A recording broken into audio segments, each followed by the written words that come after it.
Hey folks, Jim here, producer of Around the House Show. You're loving the audio tips right now, but here's something new.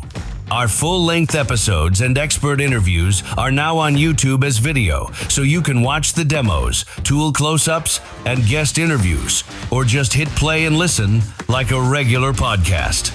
Just search Around the House Show on YouTube, hit that red subscribe button, and turn on notifications. It's free, and you'll get the best of both worlds, visual how-tos when you want them, audio when you're on the go.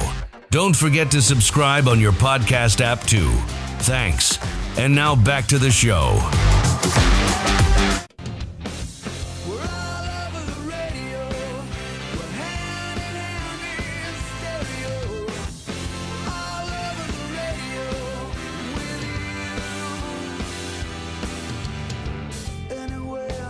It's Saturday. You are listening to Around the House with Eric G. This show is all about home improvement. Doesn't matter if you live in the Pearl District condo or a Richland Ranch house, I'm here to help you get that project started, planned, or completed.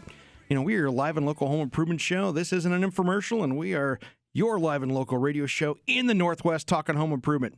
This show is always about the phone calls, and we want you to give us a call today at 877-733-1011. That's 877-733-1011. And if you are a little shy and don't want to give us that call, ath@kxl.com is the email. And make sure you follow us on Facebook, which is Around the House with Eric G, or ATHKXL, and that will find and search that for you pretty easily. Well, we've got a special guest here calling into the studio today who is, quite frankly, one of my tool camp buddies, because we go to tool camp, summer camp together. Stanley, the Dirt Monkey. How you doing, brother?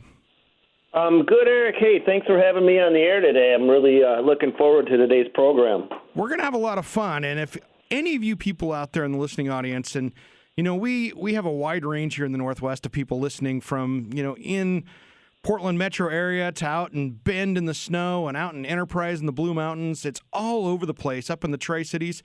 So we've got lots of different kind of weather conditions, so it doesn't matter. We've got the right guest for you today. If you're blasting through snow or building a summer patio, you've got a lot of answers for people, man. Yeah, you know, I specialize in landscaping, construction, hardscaping, running heavy equipment, running machinery, snow plowing, snow removal, that sort of thing. And, you know, I get into all sorts of projects for both residential and commercial sites. I've been doing it for over 30 years, Eric. I'm 46 years old, and I was out working on sites since I was 13 years old with my dad. So nice. Hopefully by the time we're done with this show, we're going to have a lot of fun, and we're going to maybe share a few things that can help some people out on their own projects. Exactly. Well, you're out there in the Great White North in the United States, about as north as you can get up there in cold land right now. What's your temperature outside? Well, you know, we're actually having a balmy 30-some degrees today. It's actually pretty nice. We had about a month straight where you'd get up and you'd walk outside and it would feel like somebody was punching you in the gut. It was there was many mornings where we get up to be 7 below with a 30-mile-an-hour wind. So we stop trying to figure out what the what the wind chill is at that point. You just know that you go outside and you're going to freeze really quick if you're not ready for it. I saw you did a review on YouTube, and you've got. Congratulations on clearing that 100,000 followers on YouTube, by the way, brother. That's a great number to be growing to. But oh, thank you. Yeah, that was exciting. I would have never guessed that was going to happen a few years ago when I started this. I was asked to do some social media, and I literally said to the guy, Eric, I'm like, you're nuts. Dude, contractors don't care about this kind of stuff. And I was as wrong as you could be wrong, because I started to experiment with it, do some videos, do some Instagram stuff. And it's been phenomenal since then. And, you know, what an exciting ride. Which is awesome. And so anybody out there listening to the show right now, I want your calls as well, because, you know, we're going to both take your calls. This is a little bit different. We've been doing in 2018 here is I'm going to link all of you listeners in with the guest here. So 877-733-1011. That's 877-733-1011. Well, kind of tying into that, what I wanted to do is ask you about what some of your favorite heated gear is. I saw one of your YouTube videos where you're kind of going between the DeWalt to the Milwaukee and that kind of thing. What's kind of your favorite go-to, since you're dealing with the cold every single day? So, I've tested all of them. I've tested Milwaukee and DeWalt, all of the various combinations of everything. And Milwaukee has won that race. They've got this heated coat, and it's got, I don't know, they call it a tough shell, Eric, and I didn't even realize that it was waterproof. I was sitting at a football game, and it started to rain, and I didn't have an umbrella. I gave it to my wife, and I'm sitting there, and I'm realizing I'm not getting wet. I'm not getting wet at all. So then I went home, and I stuffed my coat full of newspaper. I put it on, put myself in newspaper, and I asked my wife to take the garden hose at point-blank range and hold it on to me. Right? and I spun around because you know what, I'm not here just to test tools and go, oh, here's my opinion on this tool, do the average thing. I'm trying to push everything beyond its limits so that when people go out and try to make their own decisions, is this the right thing, is this not the right thing, they can see how far that I've taken it if they followed me. Sure. And so point blank range, she's hosing me down full throttle, and I'm spinning, and I open up the coat, and I pull out all the newspapers, and it's bone dry inside. Now, this is not a raincoat. Yep. This is a heated coat. Yep. It's like got batteries in it. It's heated. But then I washed it, and I tested it, and it's perfectly fine. And I was like, oh, my. And to this day, even if it's July and I'm traveling somewhere, I bring that coat because I know that it's not overly heavy, but if I need the heat, I hit a button. But here's the really cool thing. They've got an adapter for this coat where you can plug your phone into it and charge your phone battery. Dude, I have this exact same jacket, and I completely 100% agree with you. It's like for you people that have not used one of these heated jackets before, it's like wrapping your heated seat warmer around your body and walking around. It is nice and controllable heat, and you can charge your phone. So yeah, that's an amazing jacket. I love mine. So you've got the same thing. Now, what I've done is I've actually taken their heated hoodie and put that with the heated jacket, and my wife calls me a big baby. But I'll tell you straight up, I live in Minnesota. I hate the cold. I don't want to be cold. It's a myth that we like it cold. Some of us hate it. I'd rather be anywhere but here, but she loves it here, and I love her, so guess where I'm stuck. Exactly. And then there is one little trick that I know that you talked about in that video, which was that you can actually take, that's designed for the 12-volt system, but you can actually take, isn't it the M8, the 18-volt, and adapt over to that and have a longer battery life? It's kind of insane. In fact, I use that when I'm deer hunting. So if I'm going to go out and sit in a cold deer stand for 12 hours, the M18 9-amp-hour battery will run that coat on high, the hottest setting, for over 24 hours. That's insane. It. I was just like, this is kind of really boring. I'm sitting here like 16 hours later checking the coat, 18 hours checking the coat. I got sick of checking the coat. I finally quit at like 22, 23 hours. I just tested how much battery I had left, and I had over half the battery still left. Man, and at 20, and you got to think about it, with this jacket, and this is not a commercial because they're not paying any of us to do this. With this jacket on high, that's a pretty high heat coming out of that thing. You got to be pretty cold to put that thing on high all the time. Well, yeah. I mean, that's the only setting I use, to be honest. Well, but you're in Minnesota. Out here, where it's Portland, Oregon, at least, it gets to be kind of, in the 40s. I don't always run it on high, if you know what I mean. Right. Yeah. I was listening to your weather before I came on the air with you, and you guys are at like 47 and rainy, and I'm like, that is. In 2 months, that's where I'm going to be. That's awesome, brother. Well, we're going to go out to break here in a second, but when we come back, we're going to talk a lot more about what you do as Dirt Monkey, and maybe even talk some retaining walls just as soon as Around the House returns.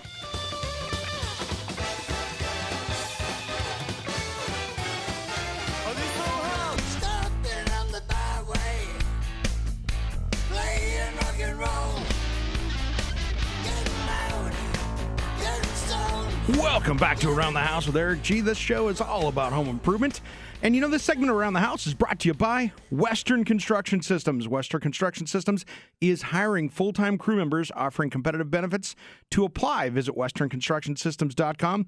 The integrity of your foundation is their specialty, guaranteed. They are struggling like every other builder, contractor, everything out there trying to find good people. Well, if you're just joining us, I've got on the line here Dirt Monkey, the YouTube Instagram star who has been always the last few years talking about all these great outdoor things, from projects to breaking things to having a good time. Welcome back to the show, brother. Eric, thanks for having me, man. I'm looking forward to this. All right, man. Well, hey, we want everybody to join in this conversation at 877-733-1011. That's 877-733-1011. Because if you've got an outdoor question, from anything from building patios to retaining walls to things like that, give us a call. We're here to help. Well, I wanted to talk a little bit about kind of what you've been doing on your Dirt Monkey University, to some of your how-to stuff. What kind of got you into going down this road of doing these, what I think are really informative videos?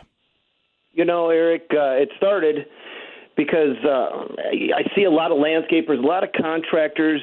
They want to build their own business. They want to have their own dream. I think everybody deserves to have their own slice of the American pie, their own dream, right?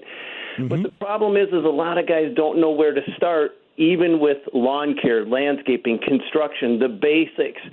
And so I created Dirt Monkey University to have a resource for guys that are trying to launch their business to take it further, because I can tell you straight up that I wouldn't be where I'm at today if my dad didn't help me every step of the way. Nice. And so, building a business is a lot like solving a Rubik's Cube, right? Mm-hmm. It's really difficult if you've never done it. But once you know the puzzle to the pattern to the puzzle, you can build a business over and over and over again. So it's like hindsight. So if you want to be successful running a business, running a construction business, a contractor business, a landscaping business, all you got to do is go to somebody that's already done it and ask them, hey, what do I do? Right? Exactly. And then they'll lay out the pattern for you step by step by step. And so I realized that there's a lot of guys that need that kind of resource. We created Dirt Monkey University. I teamed up with a group of people that have that kind of experience, and then now we have over 400 contractors working together to help build each other up. I have a guy that just told me just yesterday he was doing $110,000 per month in his contracting business. 6 months after joining us, he's now doing over $330,000 per month. Wow. Just by implementing the systems that we've developed inside of the business to help these guys streamline their business. Because we tell guys, look, what we're going to do is we're not going to make you grow to over $5 million a year, okay? Because I haven't done that. My partner, Phil Saros, has never done that. We've always stuck our businesses right around $2 million a year. But what we tell these guys is when you come in, everything we're going to give you as systems is the same systems that the $5 and $10 million companies have. We can't guarantee we're going to help you grow beyond that, but we can tell you right now that if you start with the basics that we talk about, you're going to find that as you grow and get bigger and bigger, nothing is going to change. The processes will never change. You got to have those systems.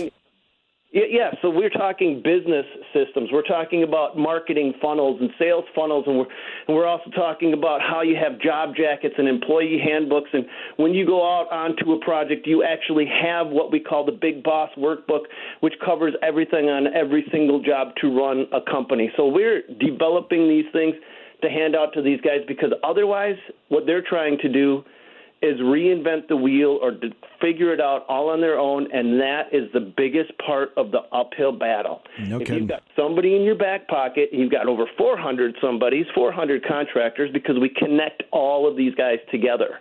That's awesome. That's just a great networking tool for people out there that, they're doing the best they can, but maybe that little bit of information can help them a long way. Absolutely. And then, I do the videos. That's fun. So a lot of guys discover me through YouTube. And what I tell them is, when you watch one of my YouTube videos, really what you're watching is 90% entertainment and 10% education. Because, Eric, a lot of these guys are like, man, I learned so much from your YouTube videos. And I say, look, that is just to entertain you. That's to make you laugh. That's to keep you engaged. But when we actually do the training courses, we flip the script. Yep. So when we do the training, it's 90% education and 10% entertainment. I tell these guys, look, when you come inside the university, if you accidentally giggle from watching something that I'm doing, well, that's on you because that's not the intent. The intent is to give you more information than you can find anywhere else. Absolutely. Well, let's dive into the homeowners for a little bit because I know we've got a great mix of homeowners and contractors that listen to this show. But, one of the things that I see out there in the Northwest, I know it's the same way up your way, but people tend to do their own backyard projects and really build, they build those retaining walls incorrectly or poorly plan them or, quite frankly, don't even know how to get started with them. What are some of your tips if you're going to take on that, maybe that old rotten railroad tie leaning backyard pile of dirt that you're dealing with? What's the best way to go after that? Okay, so that's a great question, and I'm glad you're addressing this because what we're going to cover today should be able to answer that question and a whole lot more on retaining wall installation, but it all starts at the base. So the very first thing you got to do is after I shouldn't say the very first thing. You've got to design the wall correctly first thing, Eric. So it depends on whether the wall is 4 feet tall, 2 feet tall, or 10 feet tall. How you design the retaining wall is going to be a big thing. And this is going to be a good general rule of thumb, okay? Okay. If you want to design the engineering for a retaining wall, you take the height of the wall, and that is how much geogrid or reinforcement material behind the retaining wall that you're going to need. So if you have a 10-foot tall retaining wall, okay, you're going to need 10 feet of geogrid behind the retaining wall to hold that wall in place. And that geogrid has got to be spaced 2 feet apart starting from the bottom, right? Gotcha.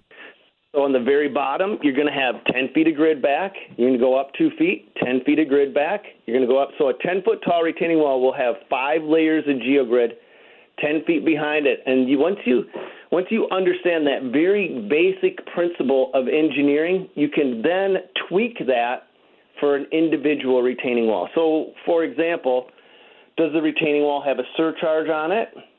Does it have a slope on the top of it or a slope on the bottom of it? And then you'll ask these specific questions, be able to modify it, and then come up with a design for that specific retaining wall. And then once you have the design, then you have the basic start point, which is a retaining wall, at least in Minnesota, does not need a frost footing. Okay? Yeah, we're out here in the Northwest as well. We just don't have frost issues like that out here typically in most areas. So a typical retaining wall, you're going to dig it down. You're going to bury at least a foot, and then you're also going to embed 6 inches of base material. And there's 2 types of base materials that I recommend. We will dive into that, brother. We're going to jump out to break here, so let's hit the pause button on that. And when we come back, we're going to talk retaining wall basics here with the Dirt Monkey. And we will do that and take all your calls at 877-733-1011 just as soon as Around the House returns.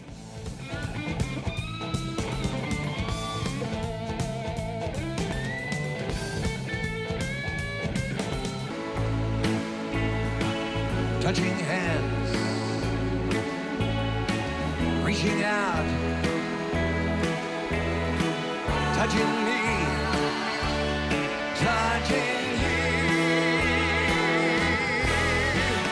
sweet Caroline.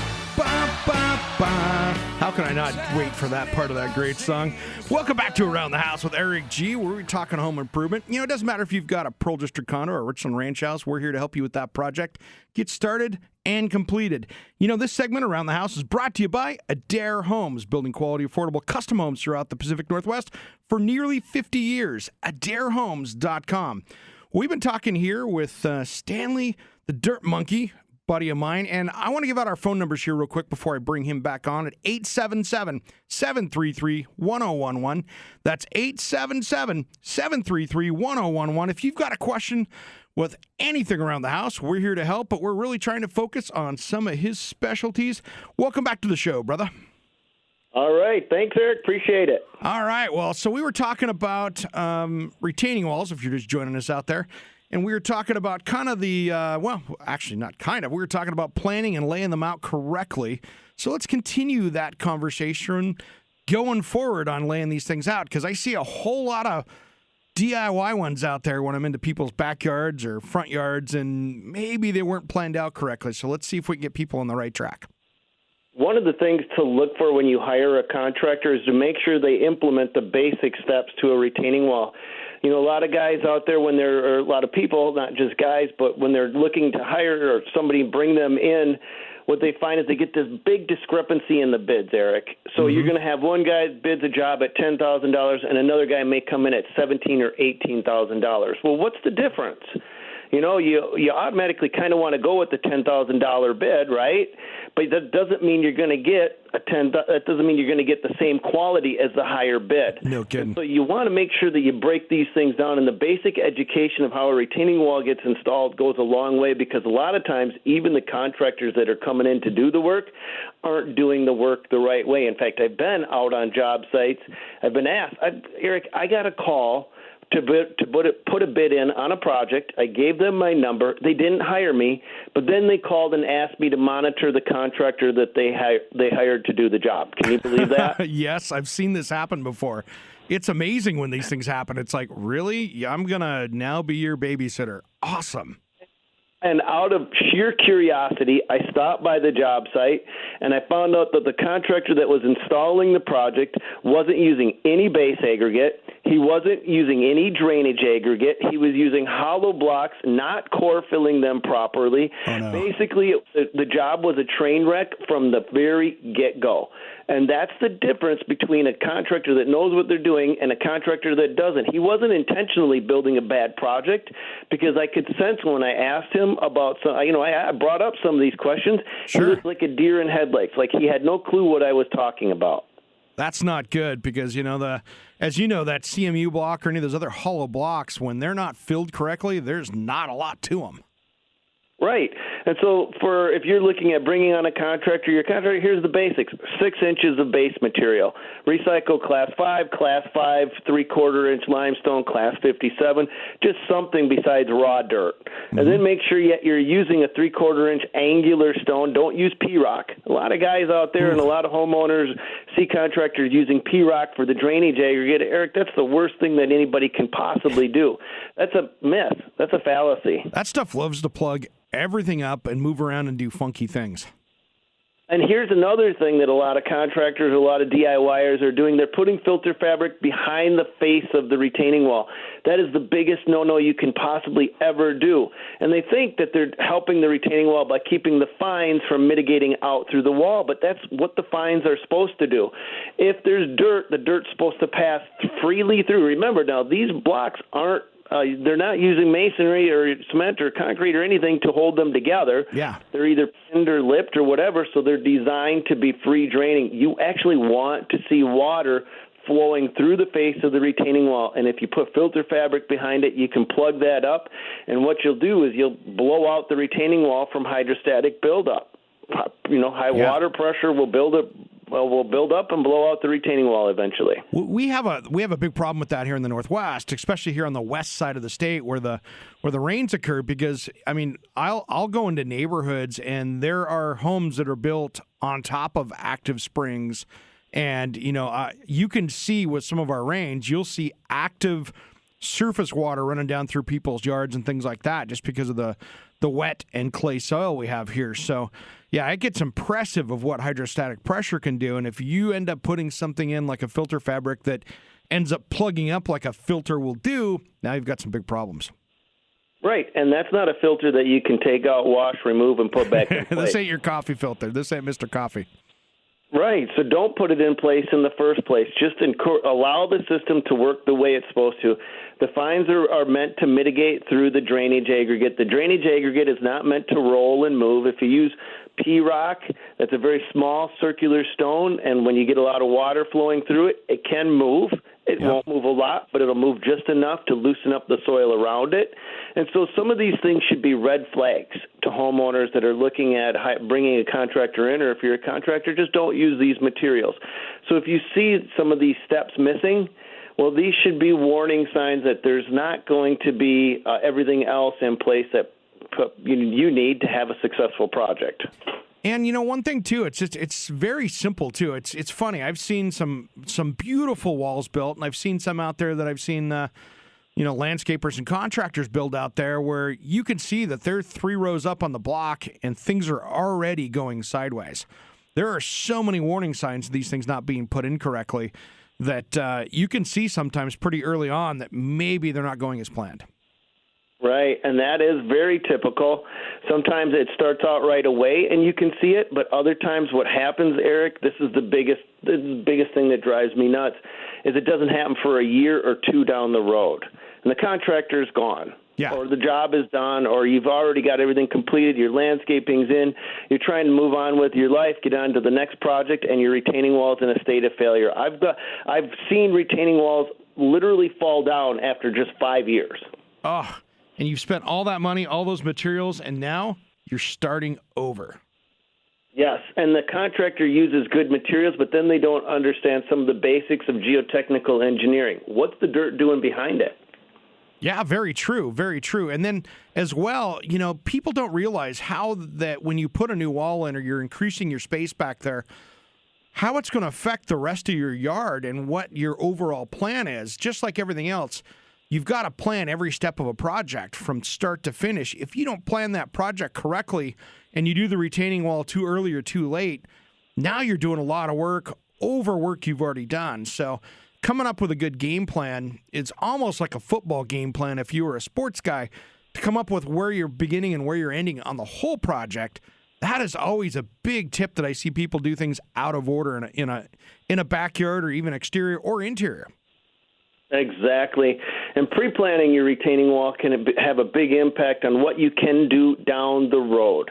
So if you understand that, hey, this retaining wall is going to go in 2 or 3 years down the road, I'm going to probably put a garage right behind that retaining wall, let the retaining wall contractor know so that he can build it to compensate for the additional surcharge that the garage will put onto the soil beneath it and then eventually onto that retaining wall. Because if you build the wall, Eric, and you're not ready to put a garage on top of it, you can't. You've got to remove the wall and then build it the right way to withstand the pressure from that garage. Right on. When we come back, brother, we're going to... Long way. That's awesome, man, and that's some great tips. When we come back, we're going to take all your calls at 877-733-1011 just as soon as Around the House returns.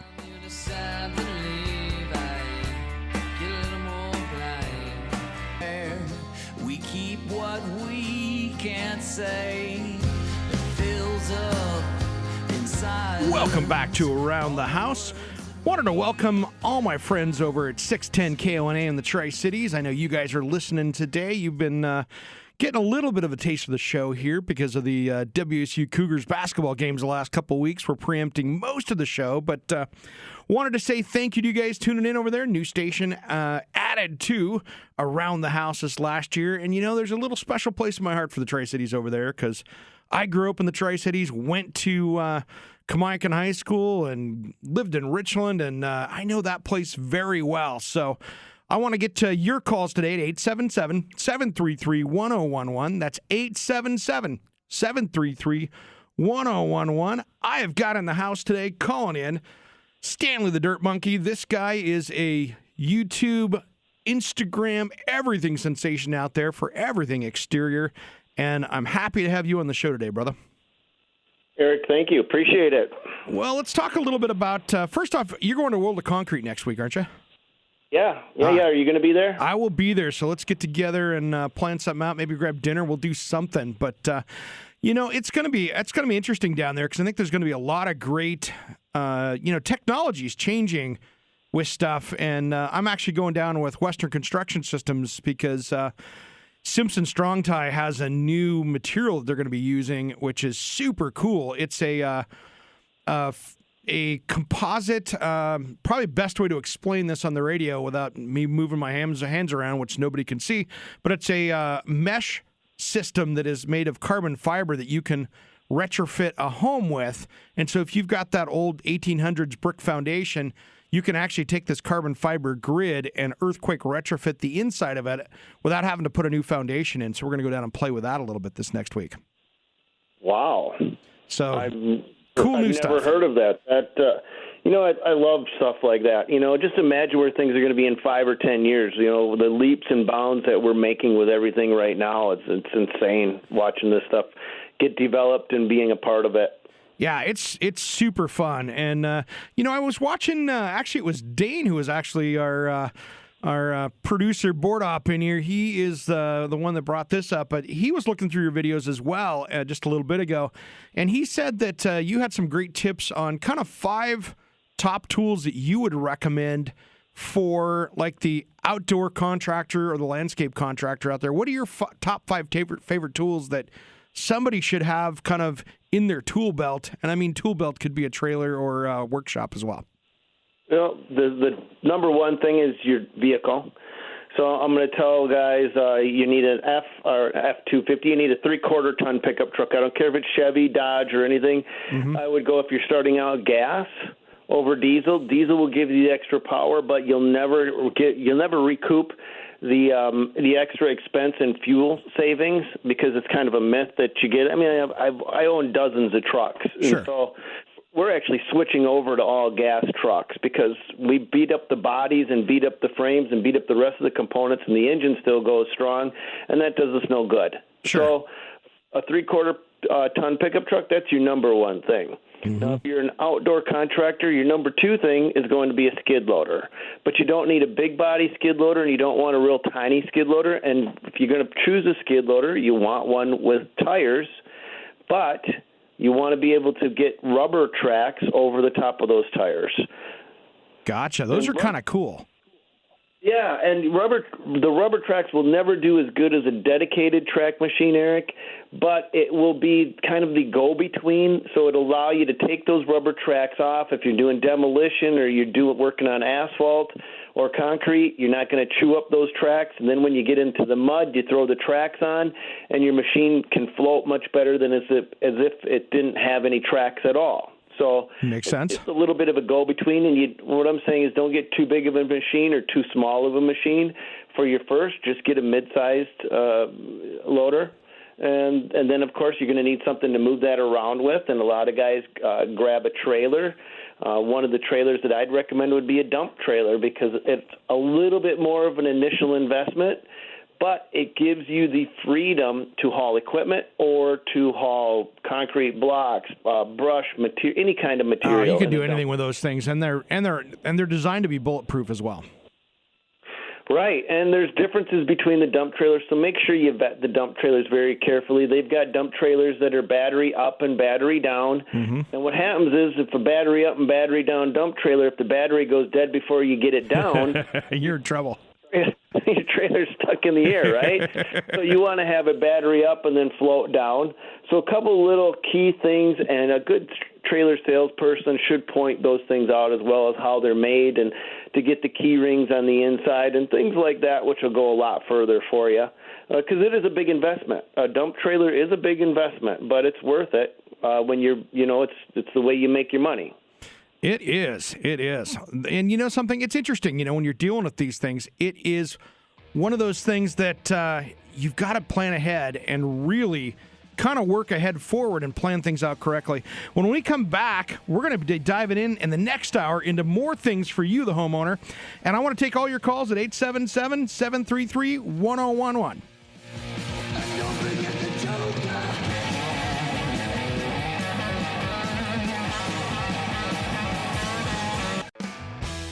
Hey, it's Eric G. from Around the House. Quick favor. If you're enjoying the show, the absolute best way you can support us is by leaving a quick review on your favorite podcast player. Apple Podcasts, Spotify, whatever you're listening to. It literally takes 30 seconds, and here's why it matters so much to us. Those reviews help new listeners discover the podcast. Tell the algorithms we're worth recommending, and give us the feedback we need to bring you even better episodes. More of the topics you love, and guests that actually move the needle for you. That helps us help you. It's as simple as that. So if the show's been useful, funny, or just made your day a little better, pop over right now, drop a star rating, and a couple of sentences. We'll be genuinely grateful. Thanks for being a part of the Around the House crew, and let's keep that conversation going.